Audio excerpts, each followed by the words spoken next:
Welcome to the Physician Family Financial Podcast, where physician moms and dads like you can get the answers and encouragement you need to turn a good earned income into great life outcomes for tomorrow and today. Hello, physician moms and dads. I'm Nate Reineke, certified financial planner and primary advisor. And I'm Ben Utley, certified financial planner and the service team leader here at Physician Family. Welcome to the show. Nate, what do we have on tap today? Some listener questions? Yes, Ben, I've realized we missed our opportunity for April Fools. Oh, wow, that's a bummer. I know, Hey, I was going to, I know we didn't talk about this as a prep, but I have a little personal story I want to share. Is that okay? Sure. And I'm not intentionally hijacking. I just forgot to talk to Okay, you about this in the yeah, prep. go So, ahead. so I wanted to tell you, I went to Costco last weekend and I bought two Adirondack chair kits.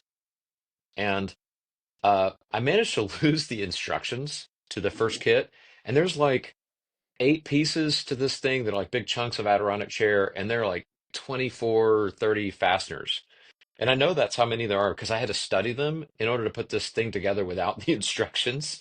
Um, and so I was like, I'm curious how long this is going to take. It took me 3 hours to build the first Adirondack chair. You know how long it took me to build the second chair? 25 minutes. And the reason it took me 25 minutes instead of 20 minutes is when I cut open the packet of fasteners, they hit the ground and just went everywhere. So it took me 5 minutes to get them up off the floor of the garage so that my wife didn't drive in and puncture a tire with it in any way. But the point of the story is that it takes longer the first time to do something, and it made me think about backdoor Roth setup. So I'm hearing a lot of backdoor Roth setup these days because it's tax time. People are talking about that. They pay their taxes. They're like, I know this is something I need to do, and I haven't done it. Okay, so um, for all you listeners out there, backdoor Roth setup is part of step two of our three-step process, and it's something that we do for our clients. Um, but I remember the first time that I ever did one of these. It was right when Kyle was coming on board. This is a decade ago. Kyle's been with us a decade this weekend, right? So I think that backdoor Roth setup took me somewhere between 6 and 9 months as a financial advisor because A, I didn't want to screw it up, and B, I had never done it before. The next one took me like a month, and now it takes like an hour or 2 hours worth of our labor to be able to set one up. And then in terms of the actual doing of it, the Roth conversion, I believe it was last year in December, Kyle did over 200 backdoor Roth conversions in an afternoon, Mhm. right? So the point of the story is that when you do something for the first time, it's going to take forever, and there's a good chance you're going to screw it up. Now, with my Adirondack chairs, no big deal. I can just back out the screws, right? And then just try again. And if push comes to shove, I can go back to Costco and spend another $126, right? Mhm. But your retirement is different. You screw up your retirement, you got one shot at it, right? So don't mess that up. Take your time as you're planning it and think about it very carefully. So that's my Yeah. that's my little personal banter for the day. Nice, I like it. Do you want to hear my failed April Fool's joke? Yes. I was going to introduce us as the uh, attorneys, family, financial advisors. We serve Well, attorneys now. that's a howler. I missed it. Well, when people ask us, we do tax prep all the time. We don't. So maybe we should call ourselves like the accounting Yeah. physician accounting advisors or something. Yeah, there's I always I next year. I don't want Because to do all the tax. That's bloggers that's came looking out. backward. Yeah, all the bloggers came out and they had all these articles. I'm like, I missed it, but that would have been last week. All right, Yeah. so not from attorneys. We got questions from doctors here. First one is from a radiation oncologist in Georgia. Despite having a pretty simple situation, we're both W-2 employees. I don't like filing my own taxes. Should I pay someone to do it for me? Can I start, Ben? Yeah. Fire away. So, here's so there's a problem. We've talked about this before, but the problem is these tax professionals, they don't really want your business as a W-2 employee, mainly because it's not all that profitable. So everyone seems frustrated in this relationship because you're sitting there thinking this is really simple. You're sitting there thinking I have to gather all these documents for you anyways. That's most of the work. And they're sitting there thinking I'm barely making any money. Yeah. So that is the butting of heads of simple doctors' taxes with CPAs or tax people. And so the answer to this question is simply this: if you hate it so much that you're willing to pay someone basically $1,000 an hour to do it, because that's what it's going to cost. It's going to cost $1,000, and it's going to take them about an hour. Hmm. Um, then do it. But if not, if you don't want to do that, you have to realize most of the work is gathering these documents. If you're willing to do it on TurboTax for another hour, so maybe 1 hour gathering documents, another hour on TurboTax, then you can save $1,000. That is the gist of why this is so frustrating for people who are W-2 employees. So I got this question literally yesterday. I know this is, you just read about a radiation on colleges in Georgia. I got the same question from a radiologist in Georgia. I know they're Okay. not the same thing, but same state, same darn question. Like, the guy was a hospitalist. No, not a hospital. He was a radiologist. Sorry. Um, Employed by a hospital, though, W-2 employee, and was thinking about having somebody prepare their taxes. Like, you should do this yourself. You can either use TurboTax or my kids actually use Free File, like the government sponsored one, and they like it better. It's actually easier than TurboTax for them, and it's free, right? Mhm. So it is mostly they like it because it doesn't nag them for an upgrade. Yeah. So my daughter, her roommate, who's an engineer, does this. I have another daughter who does it, and they all like it. So you might give that a shot. Yeah. But I told them the same thing, and it's here. It's really what it is a labor problem, right? So there's not a huge availability of accountants coming out of accounting school. So that's the first thing. This is just not a lot of bodies that want to do this. Second thing is, if you're doing tax preparation, you're working ungodly hours. You're literally working Saturdays and Sundays, somewhere between 18 and 20 hours a day for 3 weeks in there. It's miserable. And then if all you're doing is tax prep, the rest of the year it's crickets. So what you have is a staffing problem. You have to staff up for an event that lasts about a month and a half, 2 months. And for the other 10 months of the year, they're twiddling their thumbs. So Mhm. CPAs in particular, accountants, people that are trained as CPAs rather than just tax preparers, like business clients, because business clients have needs that last all year long. They have true accounting issues, bookkeeping, they got estimated taxes, they've got continuous questions about taxes. That allows them to smooth their work over a 12-month cycle, such that by the time April comes around, they're basically just like putting a stamp on that. They've got all the data collected. And so for them, that's a real business. But if they have this glut of W-2s, that's just kind of a pain for them, right? Yeah. So not that our listeners that are hardworking doctors out there in the trenches doing this as hospitalists or clinicians, your work is valuable, your work is valid. It's just your tax returns are so darn simple that they can't be bothered.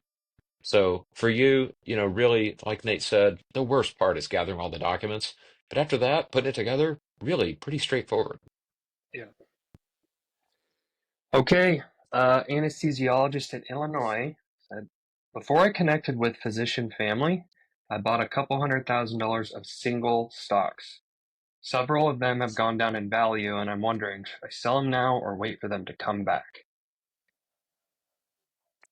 This is always a funny one because I don't think they realize they're asking this question, but it is like a moral victory is all they're asking. Should I wait for the moral victory? Because at the end of the Hmm. day, if you sell stocks at a loss that and you get into your, agreed upon investment strategy according to your retirement plan, that is a win. And if you sell them at a loss, you just save some taxes. Hmm. So I So what do you sell say? them now. Sell them now. Yeah, sell them now. Oh, and by the Yep. way, I would bet that the stocks that they bought include like Netflix, Facebook, Amazon, Tesla, Apple. I bet there's nothing in there that's terribly creative. In fact, those are like the top stocks in the S&P 500. They're the top stocks in uh the like Vanguard Total Stock Market Index. I bet that they have kind of replicated a little slice of the large cap market. Very seldom do I see people buying micro caps and doing that, right? Mhm. And if that's you, just give up on the individual stock thing. Just buy the index, really. Yeah. So sell those for as losers, turn around and buy some index funds, by which I mean not just S&P, The whole world is not focused on the United States anymore.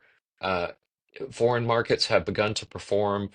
There's some talk about the quote unquote Mar-a-Lago Accord, where if they devalue the US dollar, those foreign markets are going to be worth something, right? So this is a Mhm. time when we really need to be focused on actual diversification, not diversification because you hold the 500 stocks in one country, but diversification because you hold a big basket of equities globally. I mean, these are Mhm. weird times. Strange things are going to happen. And when that's the case, you don't know what's going to happen next, which we truly don't. Diversification's your friend. Mhm. Yeah. If you want to talk about stocks in the hot tub, just go inside the index fund and see which stocks you own in there. Yeah, Because you that's already own right. a bunch of Tesla and Yeah, Microsoft and all that. Yeah. that's right. That's right. And this is the other thing. Next year, 2 years from now, 5 years from now, regardless of whatever's hot, you're going to have it because it's going to be in Yeah. your index fund. That's right. Yeah. Okay. Let's see. This is an OB-GYN in Ohio. My oldest son has a mild form of autism. While I want to be prepared for the possibility of him attending college, I currently do not believe he will go. What should I do? There's a great solution for this that I feel like doesn't get talked about very often, which Are is it's called you are you are you able to tell us about it, yeah, Nate? that's right. It's called the ABLE account. So an ABLE account, we've talked a ton about 529s. It sort of looks, smells, and acts like 529, but it's Okay. actually even better. So it can pay for college. It can also pay for things like transportation, medical care, housing for a child who has a disability. So if they're diagnosed with a disability before the age of 26, I believe, um, you can invest the money.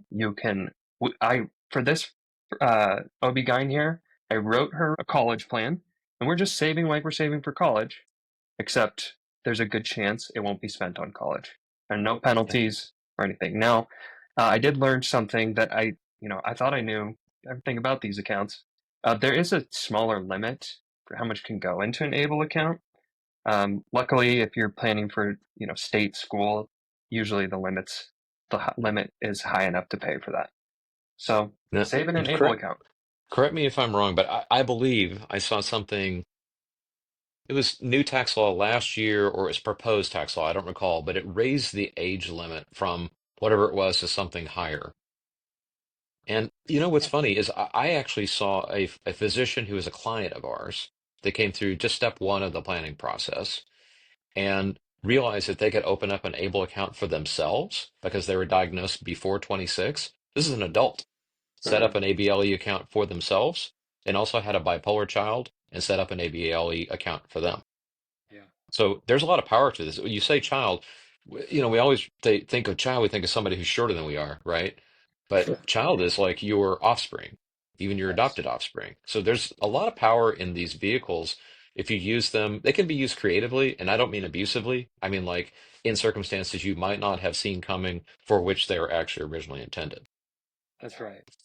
Yeah, well, it always feels creative when we talk about them because no one talks about them, but really they're pretty straightforward. I mean, we went and opened one up in about 5 minutes. You know, I you, I remember when 529 plans came out, Nate, it took me I don't think they were widely adopted among the physician community for almost 20 years. which is incredible. Yeah, Yeah, yeah. And ABLE, narrower niche, but powerful tool. yeah. So all the same, tax-free growth you get from a 529. But Investments are achieving a pretty better limited. life experience is what that Y- is. Yes. I noticed something the last couple times I open up an Able account. The investments tend to be pretty limited Hmm. options, usually reasonable options, but they're not, some target date options. So you have to be a little bit, be careful with which ones you choose there and when you Hmm. plan to spend the money. But Yeah. good options, just not a lot of options for Hmm. investments. All right. Last question. It's from a double doctor family in Pennsylvania. We are 3 to 5 years from retirement and have a bunch of cash. Before we invest all the cash, what should we consider spending on before we retire? So this was double doctor family just came into our fold, and I wrote a plan for them.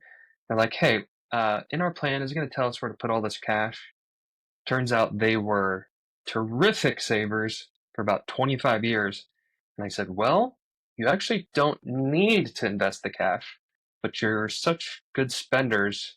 Um, I imagine you won't need it all. So is there anything that you want? They started looking around the house. Like, well, they started kind of, and I could see in the video camera, I'm like, they don't have some mansion of a house or anything. Very reasonable, nice house, but like, Yeah. and then the next time I talked to them, they said, we called the contractor because we needed to replace our deck or something. Hmm. And I was like, okay, that's a good start. Yeah. Because one of the things I think you should do before you retire is do all the big ticket items in your house. Absolutely. Yeah, you don't want to be doing a full remodel the day you retire. Like, get all that stuff out of the way. Replace your appliances. Do major home repairs. Maybe you need a new roof that you've been putting off. Especially for people like this, they have a bunch of cash. It's because they're just naturally they don't spend a lot of money. So Yeah. yeah, the deck's a couple years overdue, but we can put it off. If you do that for long enough and you're on your way to retirement, you don't want those expenses landing in your lap the first Yep. couple of years. Yep.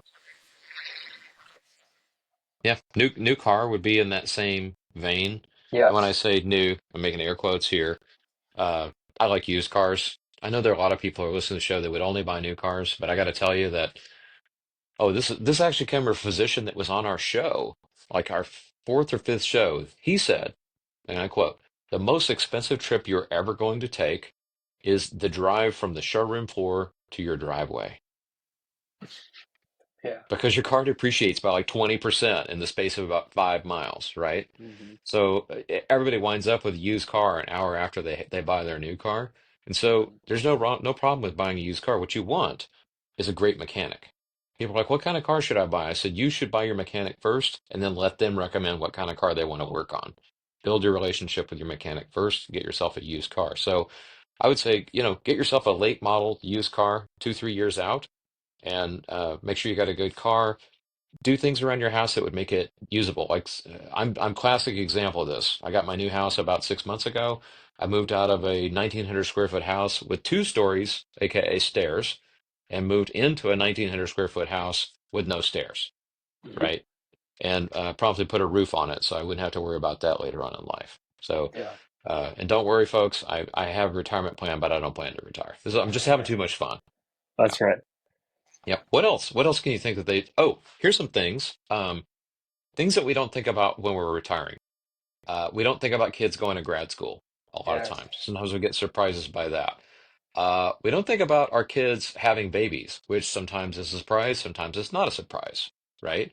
Um, we don't think about some of the medical things that maybe we need to go through before we retire, right? Um, what else? Help me out here, Nate. Yeah, it's funny that you said that because another idea they had was like, well, hey, you know, middle child's thinking about PA school, and I'm Yeah, like, it's terrific. Like you got the yeah, money, and then a big one too. That on day one they showed up with a pile of cash and they kind of told me about their goals because the first call is always just about specifically goals. I didn't even need to look at their balance sheet, and they're like, once they told me their goal, I'm like, why do you have this big pile of cash and a mortgage? Well, we were hmm waiting for you to tell us what to do about it. And I go, I don't need to write a plan to tell you to pay that mortgage off if you're going to retire in 3 years. yeah, They paid their mortgage off right then and there to clear their debt. You know, the this was teed up for me nicely. Not big yeah, spenders. Not they're gonna. I had to encourage them to like consider if you need a car in a few years. But everything you pointed out, I didn't even think about the medical expenses one. Like, yeah. what do you need done so that we don't maybe drain that HSA in the first year? Yeah. And Good it's one. there are categories of things, but it's a little bit different for each person who retires. I had somebody who wanted to build a stable for their horses before they retired. I had another person that was building a home on a vineyard. And I said, you're building this custom home from scratch. You're basically the general contractor. You should finish building this home before you retire because undoubtedly you'll have cost overruns. It always happens. And in fact, there were cost overruns, right? Hmm. So you want to finish the home before you hit retirement, just in case it costs more than you thought. and you need to work a little longer. Yeah. Because once It's you hang also it up, just, hard to go back, right? yeah, exactly. The average physician that we plan for, families, maybe they spend $10,000 to $15,000 a month. Hmm. So before you retire, having a $10,000-$20,000 idea wasn't really that big of a deal. Right. But having a $25,000 idea after you retire, you probably have enough money to cover it, but it's Yep. not going to be comfortable. Your mindset will shift completely, and you will be focused on how much are we allowed to spend. Oh, did I say weddings? Oh, that's a good one too. Did I already say weddings? I'm working with a cardiologist who is probably a few years out from retirement, and we're weddings. They're paying for a wedding right now. It's a big deal. So, and whether you have a boy or a girl, there's a good chance that you might be paying for a wedding or something there. It's the kind of, really what it is that trip us up. It's the kind of things that are big ticket items that you would have relatively easily said yes to before you Yes, retired that will trip you up after you retire. that's And right. it's typically not going to be you and your expensive hunting trip. It's going to be somebody in your family who needs something that is very valuable to them, and you want to be the person who makes that happen for them.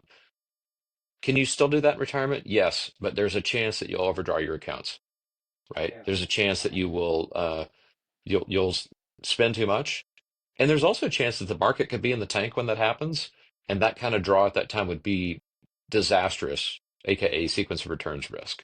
Hmm. So good to clear the decks beforehand, or at least set the money aside to spend it without investing it. Yep. So do we answer that question? I think so. You gave me some idea. I might call these people back about the weddings too. Yeah. Well, actually, I mentioned this, but I have a little checklist I call Look Before You Leap, Hmm. and it is all the things I think people should think about before retirement.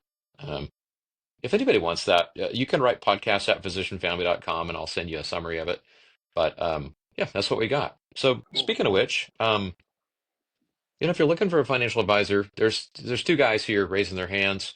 If you're interested and you'd like to find out if we're a match, just visit physicianfamily.com and get started. If you have your own question, like I said, you can send a question to us at podcast@physicianfamily.com. We typically respond to those questions immediately, and then we cover them in the air as time allows. So until next time, folks, remember, you're not just making a living, you're making a life. Are you ready to turn worries about taxes and investing into all the money you need for college and retirement? It's time to make a plan and get on track. To find out if we're a match, visit physicianfamily.com and click Get Started. Or you can ask a question of your own by emailing podcast@physicianfamily.com. See marketing disclosures at physicianfamily.com/disclosures.